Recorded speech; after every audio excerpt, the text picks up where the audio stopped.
Hello everyone, welcome back to the Okie Hippie Farm channel. Today we're doing something a little different. I'm here in person with the usual suspects, also known as Mom and Dad. And believe it or not, after that journey that you got to witness, we are still a family. So we wanted to make sure you were aware of that. But now today we wanted to talk about some topics that maybe you saw a little bit on camera, maybe some things that happened off camera as well, and just to kind of wrap up the Arch Cabin series. So we're going to go ahead and get started, and I think, Mom, you're going to go first. So Right. What I'd like to talk about is the hunt for the property.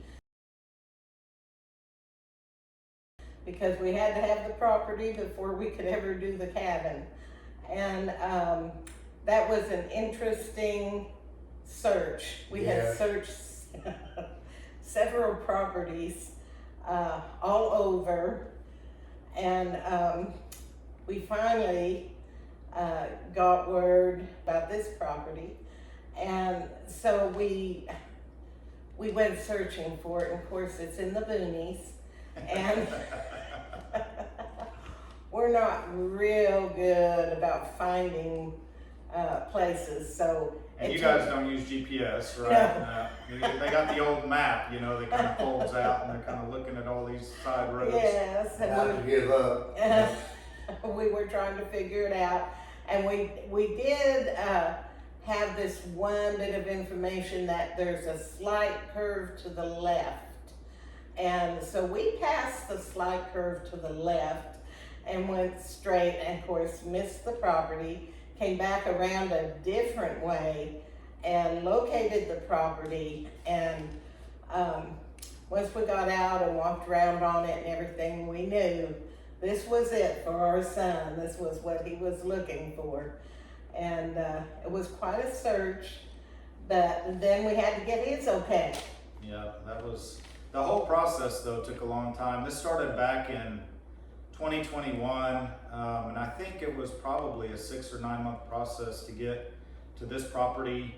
There were a couple other properties that I had put bids in on. One of them, we actually went under contract, and then there were title issues, so that fell through. So this was the third property that I had attempted to purchase. And so Mom and Dad, between that first property and this last one, they were all over Oklahoma. They got to see parts that they didn't know existed. Right. Very interesting. Yeah. All right, Dad, so what's your topic? Well, one thing we did to hold the cabin up, we put 20 piers under here.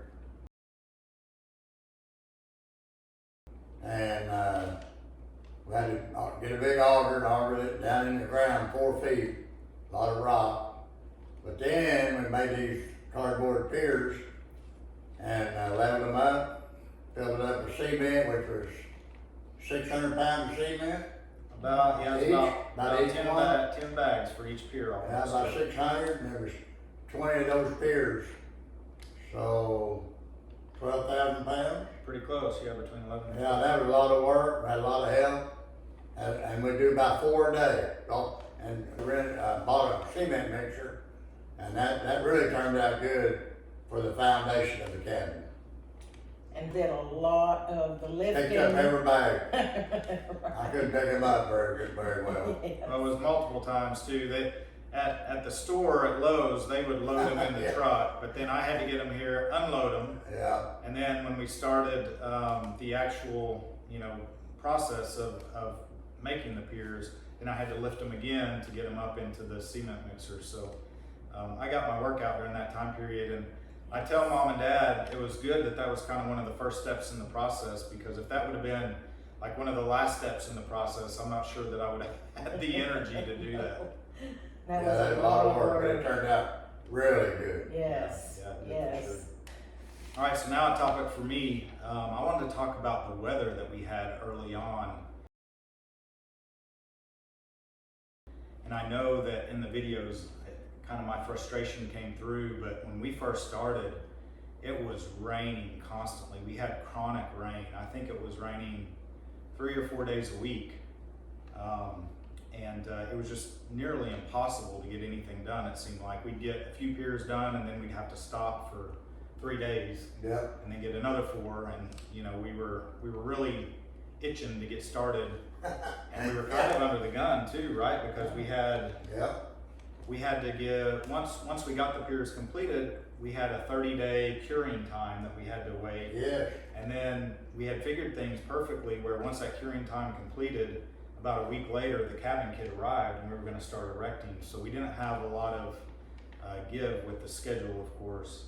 And then ultimately what happened from that chronic rain, you'll recall, if you didn't see the video, be sure to check that out. But we had a great flood in May of 2022, which was about 1 month before the cabin kit was supposed to arrive. And that great flood literally became, well, my creek became a river out here, and it completely washed away the culvert that we had built. I think it was just 9 months before. Yep. And so that was a little frustrating, right? Very frustrating. Yeah. We didn't know at the time, I mean, when that first happened, we didn't know how that was going to impact our schedule. Obviously, the entire culvert, you couldn't even drive across, so we were trying to figure out how are we even going to get the cabin kit over here.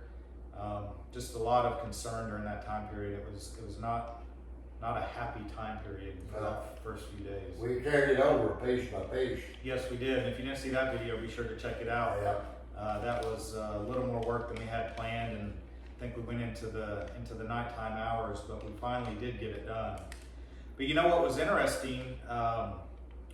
Once the cabin kit arrived, the rain stopped for like a month or 2. We had 0 rain, which was perfect from a construction point of view, because we were able to get everything up and dried in, and we didn't really have to worry about the rain getting on the subfloor or anything like that. So I remember that was a relief. That was kind of the first time we felt maybe Mother Nature was working with us. Yes. For sure. Yeah. When that flood first happened and we came to see you because you couldn't get out, you were stranded here. Yep. And so we came to see you, and we couldn't get across, and you couldn't get across.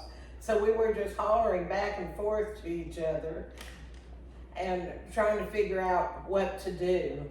So, but There wasn't anything to do with that. no. I think you guys thought you could help, but the good news was, I think the day or 2 before that, I had gone to the grocery store, so I had quite a bit of supplies here. Of course, I was living in the camper at that time, but I had enough supplies. I think I ended up being stranded for 4 days before it went down enough for me to be able to cross through the creek. So, Yes. quite an experience. All right, Mom. So, what's your next topic?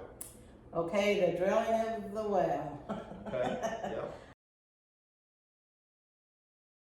That was something that the truck that came to drill the well was, how many pounds? 80,000? It was massive. Yeah. It was a massive truck, heavy truck. And so we were worried about them getting across the culvert. And we were holding our breath when they came, and they crossed that culvert. They got across. So that was exciting just in itself. And then when they got the drill up and started drilling down, of course, through all of this time, our son was not able to be here. It was his dad and me. And so we got to sit there and watch everything being done, the drilling, and then hitting the water and all of that. That was an exciting time to actually know we had a well now that we could get water from. Now also, when we got that well, after they left, we didn't have enough water. Yeah. It ran out.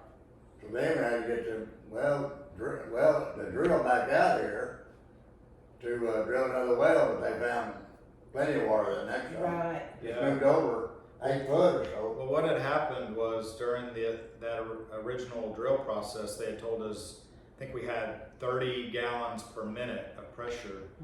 And then once I got out here with the camper and got the actual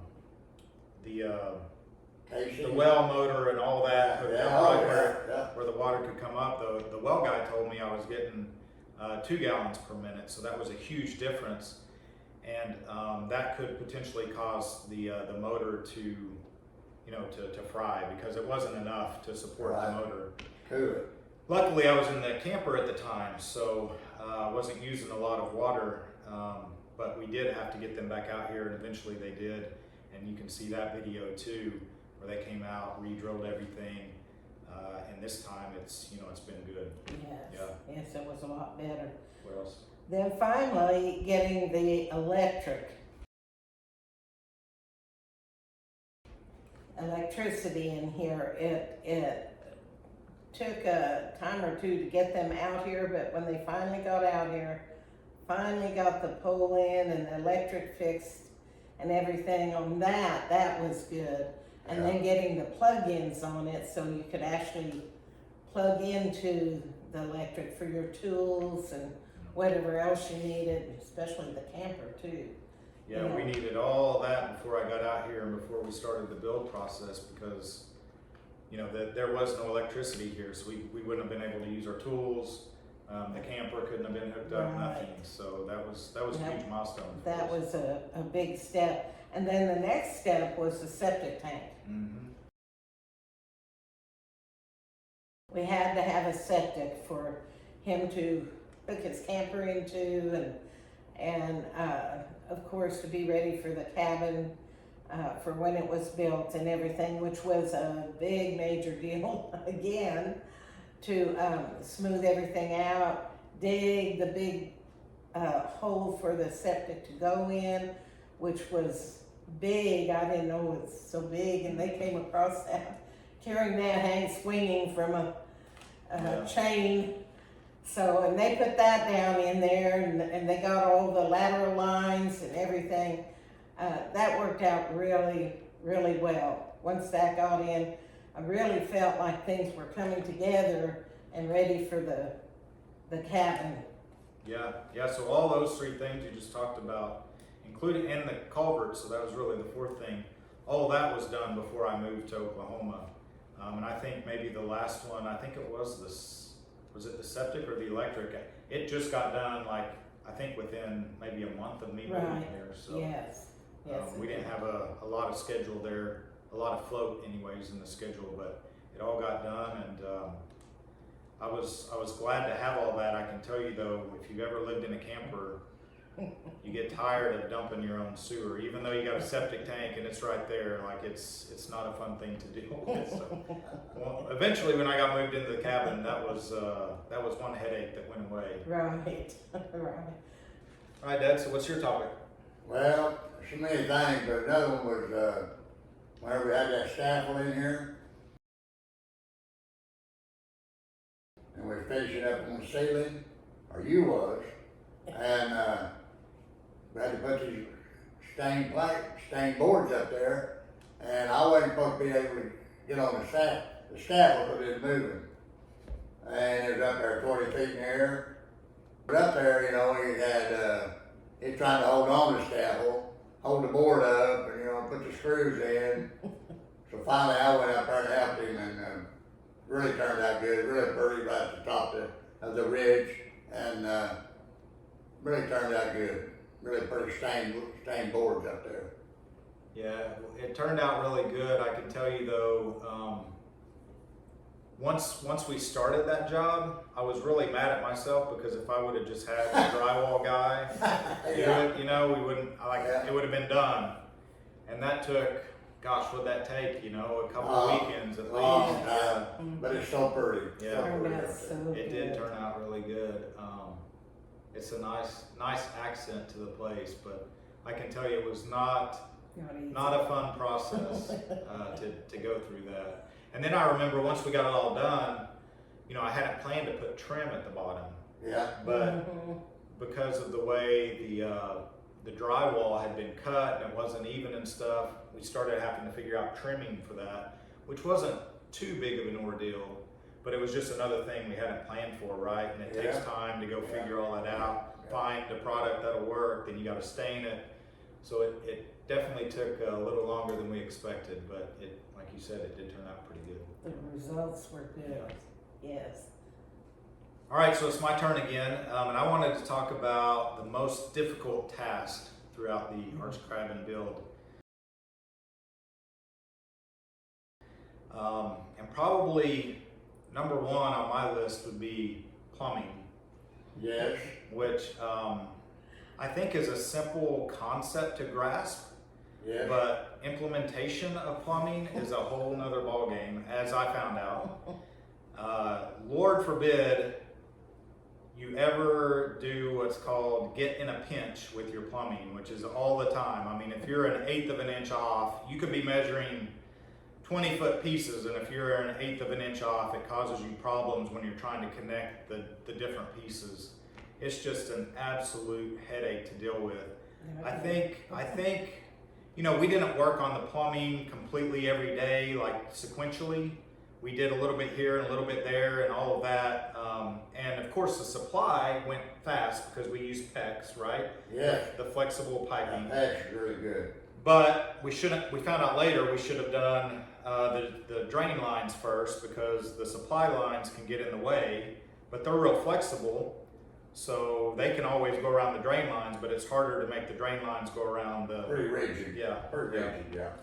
But, yeah, so we weren't doing it sequentially, but, you know, I would say it probably took us 4 to 6 weeks, maybe even a little longer to get completely done with the plumbing. Yeah, you know, we stopped and then we got, kind of start over again. It was, but it's underneath there, and it was kind of an adventure, yes. And laying on the rocks. Laying on the rock. Yes. Lots of rocks. The rocks, yes, the rocks. I've brought that up in many videos too. And then the other difficult task that I felt we had was around the chimney itself. And that started at the very beginning when we were installing the roofing of the arch cabin. When you get to that top sheet of metal, that's where, you know, you've got the chimney kind of protruding out of the roof. So you've got to make that hole in that sheet metal. And you can see the video where I was kind of trying to prepare for that and get an idea of what I was going to have to deal with once I got up there. But once you get up on the scaffolding and you're holding that, and that thing probably weighed, oh gosh, 60, 70, 80 pounds, I don't know. Yeah. But I'm kind of a small guy anyways, but I'm up there trying to hold it, and you're trying to drill it through the ridge beam. And then once you get that done, then you've got to hold the sheet metal and try to cut it where there's not a lot of gap around where it fits over that chimney protruding from the roof, because you don't want leaks and things, of course. So it was very difficult to deal with. We didn't get it done on day one, if you remember. Yeah. What had happened was that rubber boot wouldn't fit down over the part protruding from the roof, and so we needed to kind of cut off some of that metal chimney piece that came with the arch cabin kit. And we ran out of grinder blades. And it was about 8 o'clock at night, it was getting dark, so. I had shut it home. Right. Yeah. So we had planned to start it in the morning, and then of course it was gonna rain, and you guys can see that video too, where like 7:30 in the morning, I'm up there trying to put bags around it so the rain won't get in the arch cabin. And then it ended up not raining, of course, but that was quite an experience with that chimney. Yeah, it was. I mean, it was just But it don't leak. No. So that's good. no, it's just a 2-day ordeal really for the chimney, but it was a very intense time period, right? Because that was something you have to get done, because if you don't, and you don't get it right, you've got rain coming into the cabin, which is not a good thing. And I'm down on the ground watching them up there so high up in the air, holding my breath, hoping one of them doesn't fall off. Yeah, that video, unfortunately, I wish that I could have somehow, maybe if I'd have had a GoPro on my head or something to video what we were doing. It was kind of far from the actual action. Mom was shooting it from the ground, but I think you probably got an idea. So one other thing I wanted to talk about, now that we've talked about the most difficult task, there's one task I can think of that I feel like we probably over prepared for. It was good that we did, but it was probably the only task I can think of that was less intimidating than what we thought it would be. And to me, that was lifting the walls. Yep. I mean, it's a big part of the arch cabin build because your structure is actually going up. I had watched tons of videos. I had talked to the arch cabin family multiple times about it. Come up with all sorts of ideas on how to do it, and it went so according to plan, so smooth. Now that half, that half of the arch cabin there coming up, and it went good. Yeah. Really went good. Yes. Yeah, it did. I mean, it was still a long day, and it was very hot that day. This was in middle June. Yeah. And it was sunny, and we were sweating like crazy. This was the first time we used the scaffolding, and I remember getting up there, to screw everything in at the top, all the beams into the ridge beam, and that scaffolding was it was like boiling hot. Well, yeah, it was wobbly, but it was boiling hot up there because it was so hot that day. And we had a lot of family here too. Yeah, we did for sure. Had a lot of family there. All right, Mom, you're next. What's your topic? Getting the camper.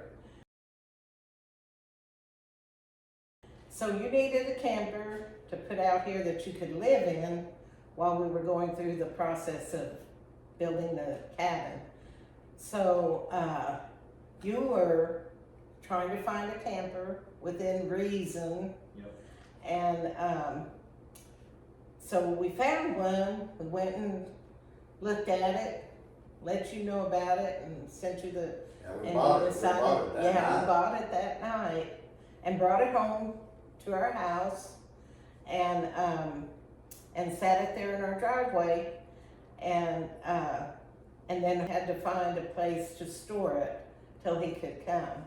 So he came, he saw the camper, and fell in love with it. It was perfect for what he needed, and found the storage place, so we got it into storage.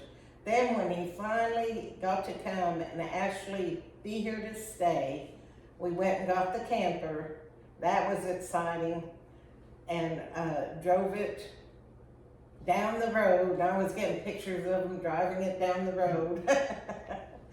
And we got it here, and when he crossed that creek with it and got it up there in place, it was just a good moment. It made us feel good that we were finally to that point where he could actually start. Yep. Yeah, that was there were a lot of milestones in the whole process, but that was a big one too when I finally was able to make it out here. And then I was so excited, to have this different life and get in the camper, and they drop me off and then they drive away, and then it kind of reality sets in, right? And then it was funny because that night was going to be my first night to use the shower, and if you've ever been in a camper shower, it's not a good experience for the most part. They're so small, but I didn't know really how to work it and what was required. And I had the camper plugged in, so I assumed that I would have hot water from the electrical. Yes. And so I went to take a shower and I had no hot water. And I didn't know exactly what the problem was. I was trying to, Figure it. yeah, trying to look for owner's manuals and all of that. But anyways, that night I remembered, I think I had seen a video or something on YouTube, and they had mentioned that you have to have the propane hooked up. Yeah. And so then the next day I hooked up the propane, and that was what the problem was. If I'd have just hooked the propane up on day one, it would have been fine. But anyways, that was a learning experience in and of itself. Yeah. All right, Dad, so you're up. Okay, well, one thing that we did, when we got those piers done, then we had to put all of our floor joists down there. And then put the subfloor on, but that was kind of just straightforward. One of the easier jobs that I liked, and kind of knew what we were doing. Some of those things we did, we just kind of went into it blind a little bit. But there again, we did have a lot of good help, and that Yeah. really helped us on that part of it. Yeah,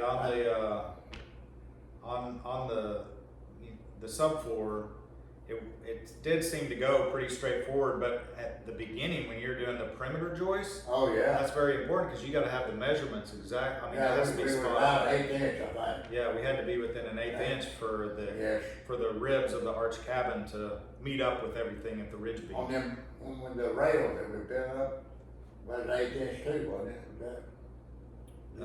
What was that again?